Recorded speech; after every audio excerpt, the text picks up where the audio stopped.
Hola a todos nuevamente, bienvenidos una vez más a Recomendaciones con Fran. Y en el episodio de hoy nos vamos a correr un poco de las novelas, de los libros de divulgación y nos vamos a meter a hablar de la poesía puntualmente. Sobre todo un libro que terminé de leer hace poco de Charles Bukowski, que no hace falta presentarlo ya porque muchos quizás han leído algo de él o les ha nombrado, y también hay un episodio que he hecho de él hablando de su libro La senda del perdedor, donde narra un poco su vida, pero una breve introducción sobre él nunca está de más. Y vamos a considerar y vamos a decir que Bukowski es considerado uno de los últimos poetas del realismo, sí, de los poetas del realismo sucio, como se lo considera, o los poetas malditos también, ¿no?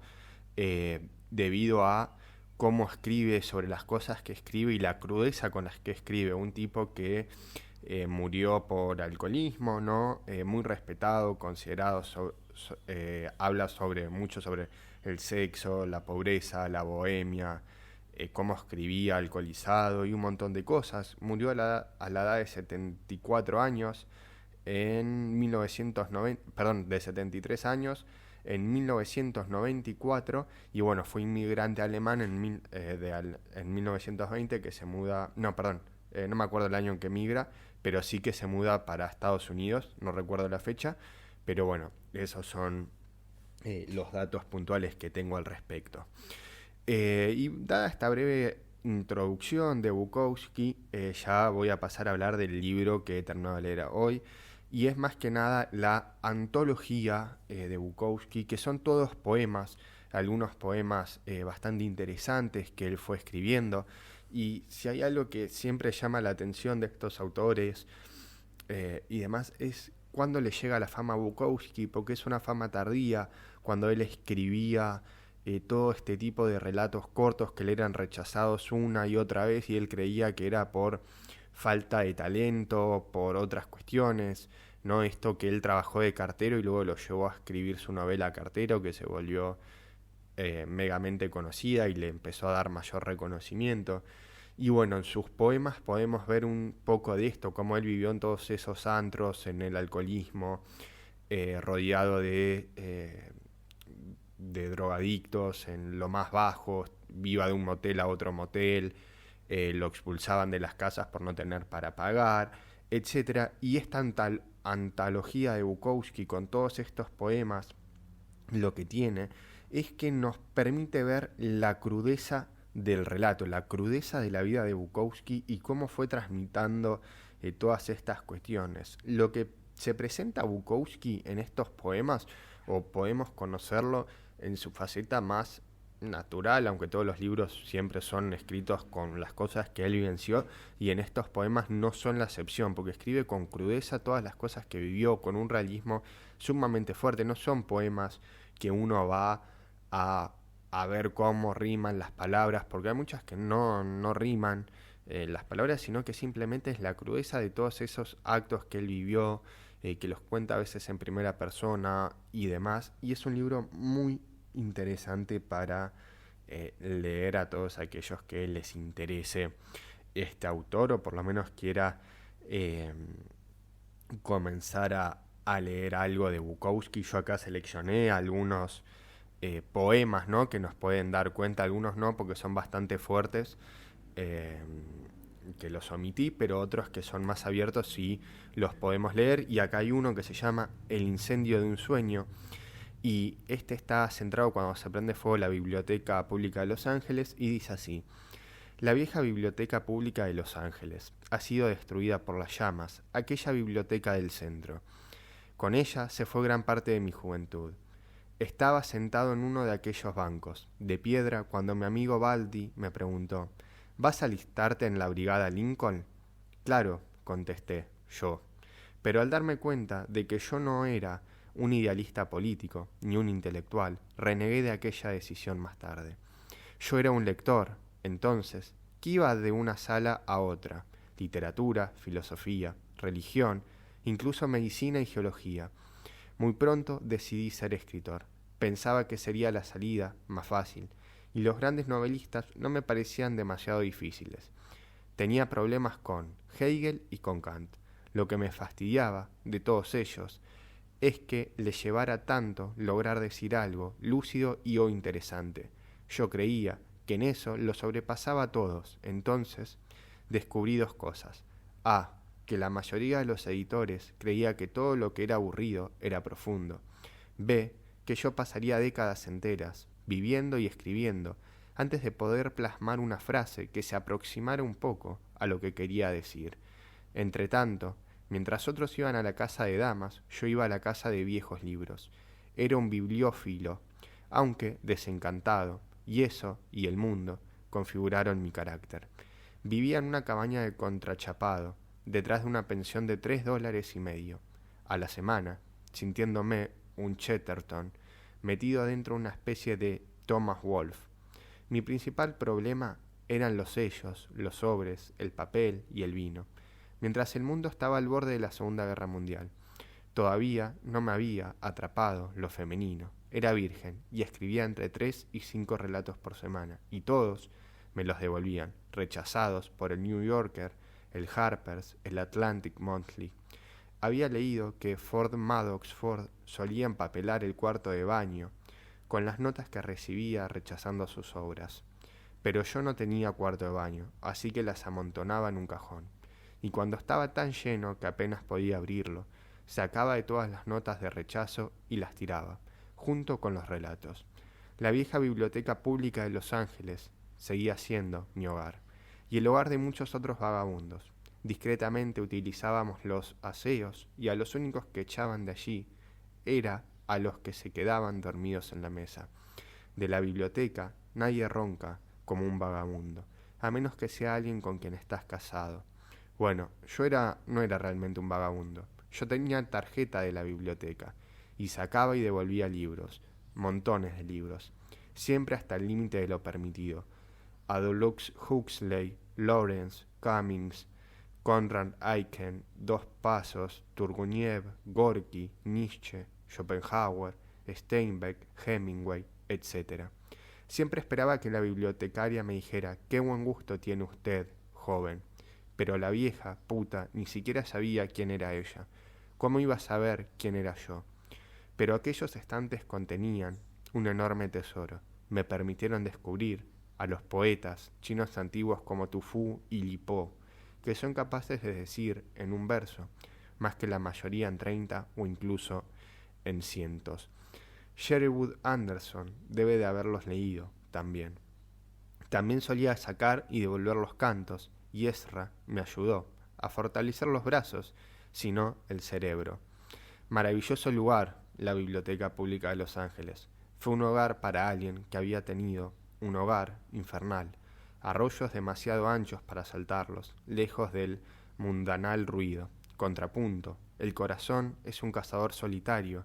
James Thurber, John Fante, Rabelais, de Muspoat, algunos no me decían nada. Shakespeare, Shaw, Tolstoy, Robert Frost, Scott Fitzgerald y Upton Sinclair me llegaban más que Sinclair Lewis, y consideraba a Gogol y a Dreiser tontos de remate, pero tales juicios provenían más de modo en que un hombre se ve obligado a vivir que de su razón.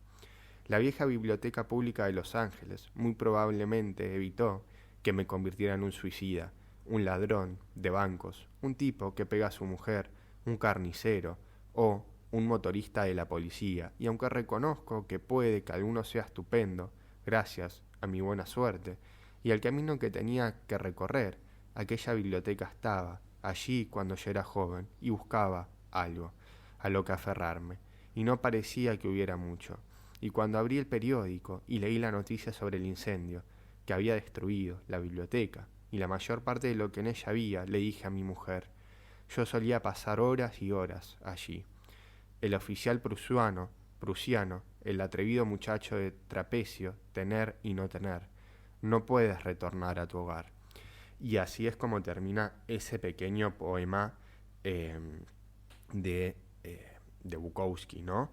Como vemos en ese relato más continuamente o más puntual, lo que vemos es cómo cuenta su experiencia en la biblioteca, lo que significó para él, porque si uno ve La senda del perdedor, puede ver, ¿cómo se dice? Cómo su padre lo maltrató cuando él corre de la casa, se escapa y comienza a vivir en todos estos antros y toda su vida más underground, por así decirlo, cómo lo fue marcando el carácter y cómo encontraba también refugio en esto. O sea, es muy interesante a la vez que se le pone a hacer un montón de críticas de la misoginia, el machismo que manejaba en sus relatos y en su vida y un montón de cosas. También está bueno conocer la vida personal un poco de este autor porque es lo que él vivió y cómo lo que fue aprendiendo también a lo largo de su vida. Acá hay otro, voy a leer 3 más, que se llama Pensión de mala muerte. Y dice, no has vivido hasta no haber estado en una pensión de mala muerte, con nada más que una bombilla y 56 hombres apretujados, en catres, y todo el mundo roncando a la vez, y algunos de esos ronquidos, tan profundos y tan vastos e increíbles, oscuros, carrasposos, infrahumanos, resollantes, del mismísimo infierno. Parece como si se te partiera la cabeza entre esos sonidos de muerte, y los olores entremezclándose calcetines sucios y rígidos, y calzoncillos con orines y excremento, y por encima de todo eso un aire que circula lentamente, muy parecido al que emana de los cubos de basura destapados. Yesos cuerpos en la oscuridad, gordos y flacos y encorvados, unos sin piernas, sin brazos, otros sin cerebro y lo peor de todo, la total ausencia de esperanza les envuelve, les cubre totalmente. No se puede soportar. Te levantas, sales, caminas por las calles, subes y bajas, aceras, pasas edificios, doblas la esquina y vuelves a subir la misma calle, pensando, todos esos hombres fueron niños una vez. ¿Qué les ha pasado? ¿Y qué me ha pasado a mí? Está oscuro y hace frío ahí afuera. Y el otro poema que seleccioné, que seguramente capaz ya lo han escuchado o lo han leído porque es bastante conocido, que se titula Cómo ser un gran escritor, y dice: tienes que tirarte a muchas mujeres, bellas mujeres, y escribir un poco y unos pocos poemas de amor, decentes. Y no te preocupes por la edad y los nuevos talentos. Solo toma más cerveza, más y más cerveza. Anda al hipódromo, por lo menos una vez a la semana, y gana, si es posible. Aprender a ganar es difícil. Cualquier pendejo puede ser un buen perdedor. Y no te olvides de tus Brahms, tu Bach y tu cerveza. No te exijas. Duerme hasta el mediodía, evita las tarjetas de crédito, o pagar cualquier cosa en término. Acuérdate de que no hay un pedazo de culo en este mundo que valga más de $50. En 1977. Y si tienes capacidad de amar, ámate a ti mismo primero, pero siempre sé consciente de la posibilidad de la total derrota, ya sea por buenas o malas razones. Un sabor temprano de la mala muerte no es necesariamente una mala cosa. Quédate afuera de las iglesias y los bares y los museos, y como las arañas, sé paciente. El tiempo es la cruz de todos, más el exilio, la derrota, la traición, toda esa basura. Quédate con la cerveza es continua sangre. Un amante continua. Agarra una buena máquina de escribir y mientras los pasos van y vienen, más allá de tu ventana, dale duro a esa cosa, dale duro. Haz de eso una pelea de peso pesado. Haz como el toro en la primer embestida y recuerda a los perros viejos, que pelearon tan bien. Hemingway, Celine, Dostoyevsky, Hamsun. Si crees que no se volvieron locos en habitaciones minúsculas como te está pasando a ti ahora, sin mujeres, sin comida, sin esperanza, entonces no estás listo. Toma más cerveza, hay tiempo. Y si no lo hay, está bien igual. Y el último poema que seleccioné se titula Manejando a través del infierno. Y dice: la gente está exhausta, infeliz y frustrada. La gente es amarga y vengativa. La gente está engañada y temerosa. La gente es iracunda y mediocre. Y yo manejo entre ellos en la autopista. Y ellos proyectan lo que han dejado de sí mismos en su manera de manejar. Algunos más odiosos, algunos más disimulados que otros. A algunos no les gusta que los pasen e intentan evitar que otros lo hagan. Algunos intentan bloquear los cambios de carril. Algunos odian los autos más nuevos, más caros. Otros en esos autos odian los autos más viejos. La autopista es un circo de emociones chiquitas y baratas. Es la humanidad en movimiento, la mayoría viniendo de un lugar que odia y yendo a otro lugar que todavía más, que odia más. Las autopistas nos enseñan en qué nos hemos convertido, y muchos de los choques y muertes son la colisión entre seres incompletos, entre vidas penosas y dementes. Cuando manejo por las autopistas, veo el alma de mi ciudad y es fea, fea, fea. Los vivos han estrangulado su corazón.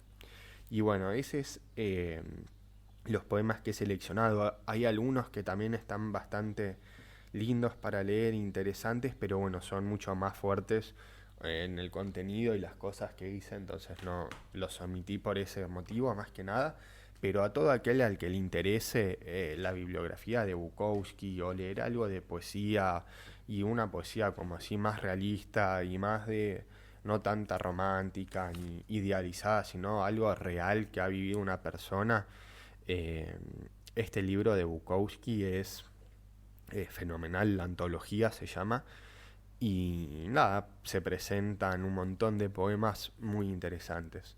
Y bueno, eso es todo, espero que les haya gustado y nos vemos en el próximo episodio. Pueden seguirme en Spotify, en iVoox, en YouTube y en Instagram como Recomendaciones con Fran.